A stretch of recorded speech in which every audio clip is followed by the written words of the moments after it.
Hey, this is Eric Bredvig, and I'm here with Nate Ahern. Hello, everybody. Gears of War 3 has been announced. The first trailer is out. We are here to dissect it and bring you a few details that you might have missed the first time watching it. So here we have a city that's been completely just beat to hell. You know, people have been frozen in place. They're made of ash now presumably because of the bomb that they launched at the end of the second game. It would seem that way. So now humanity's kind of on the run. They're very much on the brink of extinction here. Right. I mean, here we have Dom coming into the frame. Everything here, look at, he's running away, things are blowing up around him. He's just trying to, you just feel like he's just trying to he's trying to make it somewhere. He's trying to survive, like you just said, like the rest of humanity. Oh, what a sweet beard he's got. 28 months have passed since Gears of War 2. Dom's taking this time to get some facial hair, which I like. I mean, he looks more mature. He looks a little bit more grizzled. Hey, you know, not everyone has time to shave when they're on the run. So what's the name of the song again, Eric? I know you told me it earlier. This is Heron Blue by Sun Kil Moon. Right. And here we have the main character of Gears, Marcus, with his new weapon, a double-barreled shotgun. I cannot wait to use that. And sleeveless. He's sleeveless now, which is good, right? He's got his big arms going. And so perhaps that hints at some character customization. Maybe you'll be able to right. The armor is characters. different. Like yeah. People are wearing different headgear in this. Maybe like Cliff a long time ago said that RPG elements can make their way into Gears of War 3. Maybe this is an inkling towards that. There we see the classic Locust enemy. The hammer-burst weapons. Oh, my favorite new thing that they showed in this trailer is this weapon right there. That is the Pendulum Lancer, which is an old school model of the weapon that pre-chainsaw, you notice there's actually just a bayonet on the end. Ah, oh, so gritty, so much blood, so many intestines. It's gonna be fun. And then the single Gears of War female character here. We think it's Anya. She's blonde, she's beautiful, she's got awesome armor, and she will now be playable in this game. That's right. That's awesome. Good for all the lady gamers. Oh, two of our favorite old characters, Coltrane and Coltrane and Baird. Mm-hmm.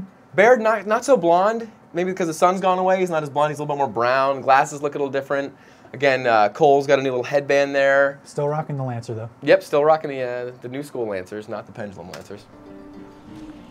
And then this thing, I mean, we know it's Lambent. We get that it's Lambent, but we've never seen this thing before. It doesn't resemble Locust at all. In Gears of War 2, all the Lambent were, possessing the Locust that we knew. We don't know what this is. I mean, Eric, tell me, what do you think? It kind of seems like now the Lambent has taken on its own form, and it kind of morphs, and it's going to just totally destroy the Locusts and the humans. Just doesn't care what you are. It's going to kill you. Oh, Marcus is so mad. And there's so many of them. There's this giant thing behind it. We thought this tentacle thing was big, but now there's this huge thing. Now, we're not sure if these are independent of each other because there seems to be 4 here.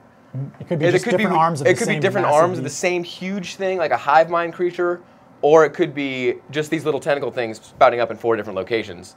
Either way, it's trouble. Oh, that beard. In this final shot here, Eric, I know you want to mention, everybody, they're surrounded now. It not only does it allude to the point that we made about surviving and everything's kind of closing in, they're just trying to make it through every day, but being surrounded is more like what Gears of War 1 delivered, right? Not what Gears of War 2. Gears of War 1 had this cover, everything comes at you from all angles mechanic, and it was a little bit lost in Gears 2. They might be going back to that. You also notice there's 5 characters here, but we've had confirmation now that there's 4-player co-op in the campaign. Which is big and exciting, and hopefully they can change co-op a little bit from what they've done in the first two games. And again, this could also be a horde mode. It could be a horde map, just with enemies coming in. What do you think about these crawly things, Eric? What are they? They look a little bit like they're straight out of Starship Troopers, but they're probably, kind of this enemy that comes at you as like you say, a horde of them all at once. You get a lot of enemies, and maybe they will actually be the things that possess other locusts and then cause them to attack you, maybe with like. Right. Crawling through your mouth or something, ripping your body, and then you stand up and you're kind of like a zombie character. A little alien-esque. Controlled by the Lambent. You could definitely see a game mechanic where you have to shoot them before they get to the locusts so that the locusts then become more powerful once they've been possessed. Right. And there we go. Brothers to the end. And you notice they, of course, highlight the end. This is the close of the Gears of War final trilogy. April 2011. Cliff said April 8th, which I guess is a European date. April 5th in the US, a few days earlier. And you notice how the logo, I don't know if this is important or not, but the logo sort of expands here into the E. Which I think I don't know if it means anything, if it's like reminiscent of the Lambent kind of expanding and taking over things. But it could be. You never know. Or it could just be blood.